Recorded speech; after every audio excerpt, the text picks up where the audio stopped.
En teología, el profeta Moisés es conocido ante todo como el legislador, fue al más manso de todos los hombres de la tierra, Num. 12, 3, es decir, a Moisés, a quien Dios confió las tablas con los 10 mandamientos básicos en el monte Sinaí.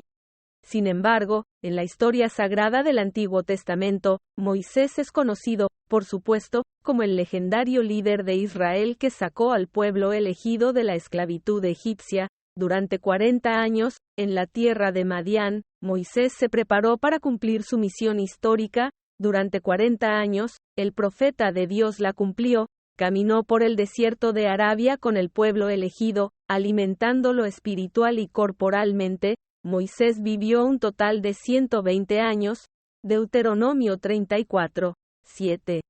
El éxodo de Egipto nunca habría sido posible para Moisés sin su artefacto milagroso, una vara, o bastón, con propiedades sobrenaturales. A voluntad de su dueño, la vara podía convertirse en serpiente y viceversa. Ex. 4, 3-4. Moisés hizo tronar y granizar a la señal de la vara, Éxodo 9, 23, y convirtió el agua en sangre, Éxodo 7, 9. Según la literatura rabínica, Moisés recibió la vara de Jacob de manos de su suegro, Jetro, príncipe y sacerdote de la tribu Kenei de Madián. Jueces 1, 16. Jetro había sido sacerdote egipcio y trajo esta vara de Egipto, a donde había viajado José. Pirkei Avot 5, 9. También es posible que la fabricara él mismo.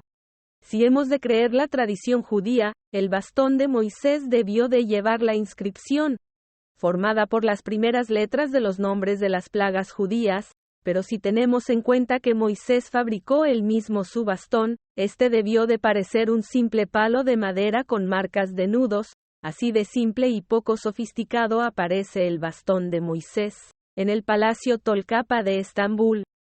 En Éxodo 4 se atribuyen propiedades milagrosas a la vara de Moisés. En esta época, el profeta vive en la tierra de Madián con su suegro Jetro. Moisés aún no sabe lo que le espera, tiene hijos con su esposa Séfora y cuida las ovejas de su suegro.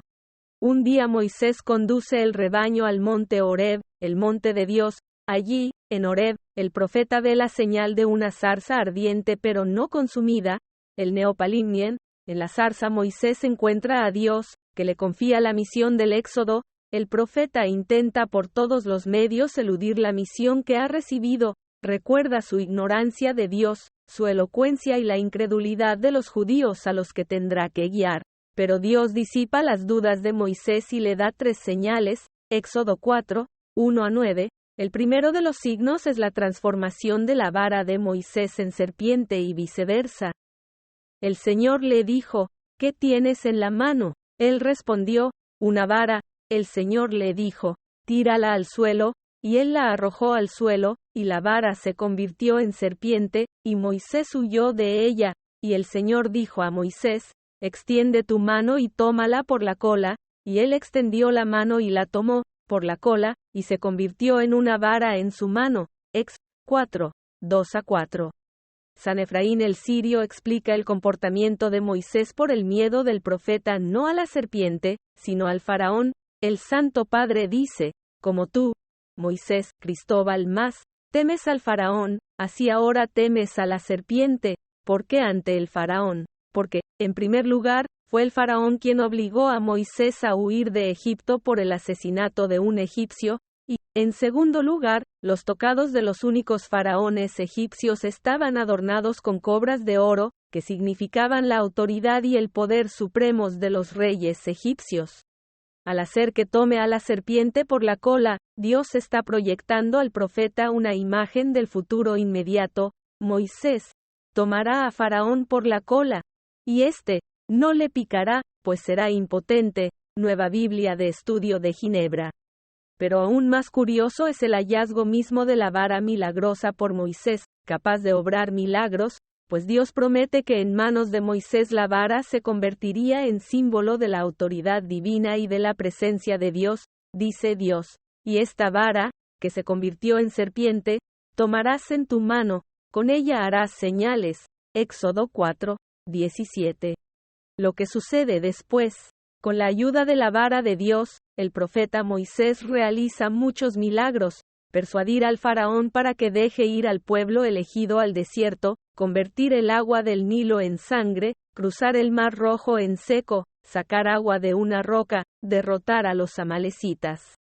El profeta Moisés es igualmente honrado en las confesiones monoteístas, judaísmo, musulmana y cristiana, y sobre la ubicación del báculo del profeta legislador hay varias opiniones. En el judaísmo el báculo de Moisés se considera perdido, se transmitía de generación en generación, de Jacob a Moisés, de un rey judío a otro, hasta que los babilonios destruyeron el primer templo. Fue entonces cuando la vara se perdió. En el cristianismo, el báculo de Moisés tampoco se considera perdido. Los cristianos católicos están convencidos de que el bastón del tesoro de la capilla de Street-Chapelle de París perteneció realmente al profeta Moisés. El báculo de Moisés no se ha perdido en el islamismo. El artefacto se encuentra supuestamente en Estambul, en el Palacio Museo Tolkapa.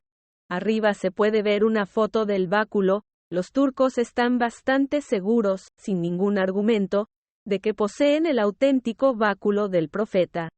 Así pues, lo más probable es que Moisés se fabrique su propia vara en cuanto empieza a pastorear ovejas. Tras la teofanía de Horeb, la vara adquiere propiedades milagrosas y se convierte en un conducto del poder divino, de Dios. Si la vara no se pierde, se conserva en Francia, en Sainte-Chapelle. Se ofrecen varios argumentos en defensa de la autenticidad de este báculo. En primer lugar, el testimonio del abad del monasterio benedictino de Tingeirar, que en 1150 vio el báculo de Moisés en Constantinopla. En segundo lugar, la factura de venta del rey francés Luis el Santo, que en el siglo XIII compró el báculo de Moisés a los caballeros cruzados, que asaltaron Constantinopla. Por último, en tercer lugar, el testimonio del obispo Nedelon, que trasladó el báculo de la catedral de Soissons a Santa Capilla.